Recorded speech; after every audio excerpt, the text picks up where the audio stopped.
नमस्कार, मेरा नाम नसीम सिद्दीकी है और आप क्रांति टुडे देख रहे हैं। हर पल कुछ खास हम आपके बीच लेकर आते हैं, कुछ नया, ताकि आप लोग हमसे जुड़े रहें, क्योंकि आप लोग भी चाहते हैं हमें कुछ नया मिले। तो आज ऐसे ठग की कहानी लेकर आए हैं जिसमें जेल में रहते हुए 200 करोड़ रुपए की ठगी कर डाली, या 200 करोड़ रुपए लोगों से ले डाले जेल में रहते हुए। आखिर ऐसा कौन सा ठग है? अगर इतिहास देखा जाए, सबसे ज़्यादा ठगी का मामला या सबसे ज़्यादा अगर ठगी के रुपए जेल में रहते हुए किसने लिए हैं, तो वह इसी के नाम आ सकता है। तो जेल में रहते हुए 200 करोड़ रुपए लोगों से ठग लिए। विस्तार से खबर बताते हैं। नई दिल्ली से खबर आई है कि वैसे तो भारत में नटवर लाल समेत कई ऐसे ठग हुए हैं जिनके किस्से कहानियाँ लोगों को बड़े चाव से सुनते हैं या पढ़ते हैं या देखते हैं। लेकिन आज हम आपको ऐसे ठग की कहानी बताएंगे जो ठगी करने के लिए कभी करुणानिधि का पोता बन जाता है तो कभी येदियुरप्पा का सचिव। इतना ही नहीं, इस ठग ने जेल में बैठे बैठे 200 करोड़ की वसूली कर डाली और किसी को पता भी नहीं चला। कहीं ना कहीं ये बड़ी घपलाबाजी है, वसूली है। तो इतनी बड़ी वसूली जेल में रहते हुए किसी ठग ने करी है, कहीं ना कहीं ये बड़ा जांच का विषय बन जाता है। पहले उसने जेल में रहते हुए करी, उसके बाद पहले जब जेल से बाहर था उससे पहले भी ये ठगी का कार्य अपना स्वचालित रूप से चालू रखता था। लोग भी बड़े अचंभव में जब इसकी कहानी सुन रहे हैं कि आखिर इसने कैसे जेल में रहते हुए 200 करोड़ लोगों को ठग लिए। क्योंकि 200 करोड़ तो सिर्फ उसने जेल में रहते हुए ठगे थे, उसके जेल के बाहर था तब तो हर दिन लोगों को नए नए चूना लगाता था। खास बात इसकी अगर देखी जाए तो वह कभी खुद का मकान नहीं लेता था, ना खुद की गाड़ी। चलिए और भी इसके विषय में विस्तार से खबर बताते हैं। सभी को एक ही टेक्नोलॉजी के तहत ठगता था ये ठग। इस ठग का नाम सुकेश चंद्रशेखर है। ठगी की दुनिया में यह जाना माना नाम है। इसके खिलाफ ठगी के कई मामले दर्ज हैं। खास बात यह है कि सुकेश लगभग सभी को एक ही तरह से ठगता था, जिसके कारण ये पकड़ा नहीं जाता तो बच जाता था। जिस भी ये व्यक्ति को ठगता था उससे पहले ये दिखाता था कि वह किसी मंत्री का प्रभावशाली या व्यक्ति का खास है या उससे जुड़ा हुआ या उसका रिश्तेदार है। लोग भी इसकी बातों में बड़ी जल्दी आ जाते थे, क्योंकि लोगों को अपना काम निकलवाना होता था या अपना काम करवाने होता था। लोग उसकी बातों में बड़ी जल्दी में आ जाते थे। इसके बाद ही वह मीठी मीठी बातों में फंसाकर उसको लाखों करोड़ों रुपए दे बैठते थे। वह उन पैसों को लेकर फरार हो जाता था। 17 साल की उम्र से ही लोगों को ठगना शुरू कर दिया था। जिस उम्र में लोग होश संभालते हैं या पढ़ाई अपनी शुरुआत करते हैं आगे की, उस उम्र में लोगों को उसने ठगना शुरू कर दिया था।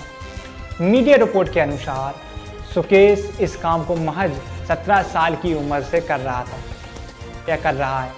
पहली बार उसने कर्नाटक के पूर्व मुख्यमंत्री HD कुमारस्वामी के बेटे का दोस्त होने का नाटक करते हुए 1 करोड़ 14 लाख रुपए का एक परिवार से ठग ले लिए थे उससे।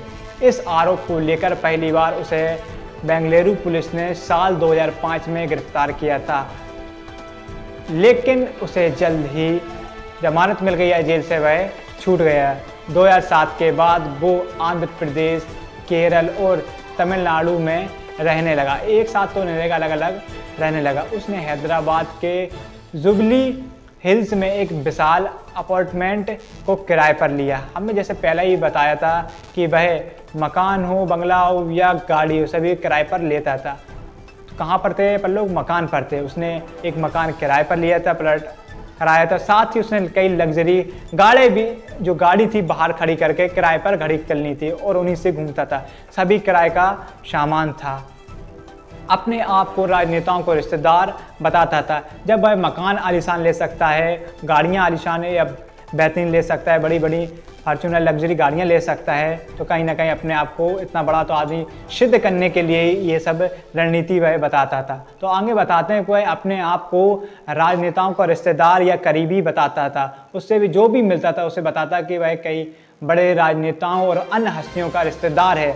रिपोर्ट के अनुसार उसने अपने आप को लोगों के सामने एम करुणानिधि के पोते के रूप में वह कर्नाटक के पूर्व मंत्री करुणाकर रेड्डी के सहयोगी और BS येदियुरप्पा के सचिव के रूप में पेश किया है। लोगों के बीच अपना पेट बनाता गया और उन्हें ठगता गया।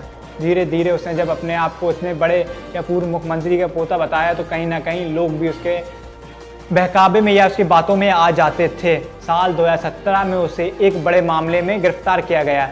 दरअसल उसने अंतर्मुख के पूर्व नेता टीटीवी दिनाकरन को यह कहकर ठग लिया कि वह पार्टी के 2 पत्ती का जो चुनाव चिन्ह था वो उन्हें दिला देगा। यह कहकर लगभग 50 करोड़ की उसने उनसे डील की थी, क्योंकि उस समय पार्टी में 2 फड़ हो चुके थे, जिसको देखते हुए उन्हें जो चुनाव चिन्ह पार्टी का था वो चाहिए था। उसने कहा था कि चुनाव चिन्ह के लिए उसे चुनाव आयोग के अधिकारियों को रिश्वत देनी होगी, इसके लिए उसे दिनाकरन से पैसे लिए थे। अब बताते हैं पूरी कहानी, कितने पैसे लिए थे, कितने में डील हुई थी, जब गिरफ्तारी हुई तो कितने पैसे उसके पास बरामद हुए। दरअसल जब अंतर्मुख के 2 धड़ में बढ़ गया था, जब दिनाकरन उसमें से एक धड़ का नेतृत्व कर रहे थे और वो चाहते थे कि उनके धड़े के पास 2 पत्ती का चुनाव चिन्ह रहे। कौन नहीं चाहता है कि जब पार्टी टूटे तो जो मेन चुनाव चिन्ह या मेन जड़ होती है उनके पास ना रहे, मेन वजह या पार्टी के नाम उनके पास ना रहे। ऐसे में सुकेश चंद्रशेखर ने चिन्ह रखने या दिलाने मदद करने के लिए उनसे 50 करोड़ रुपए का सौदा किया था। गिरफ्तारी के वक्त उसके पास से कथित तौर पर 1.3 करोड़ मतलब 1 करोड़ 3 लाख रुपए बरामद भी हुए थे। राशि जब्त की गई थी, उसके पास से कथित तौर पर राशि जब्त की गई थी। उसके बाद उसे दिल्ली के तिहाड़ जेल में बंद कर दिया गया था।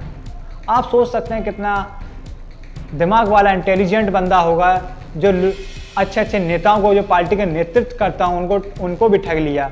जब अपने उनको रिश्तेदार बता सकता तो ठगने में कौन सी बड़ी बात। कहीं ना कहीं उसके हाथ भी उन अधिकारियों से मिले होंगे, नेताओं से मिले होंगे, इसलिए उसको इतनी हौसला प्रदान होते थे या मिलते थे।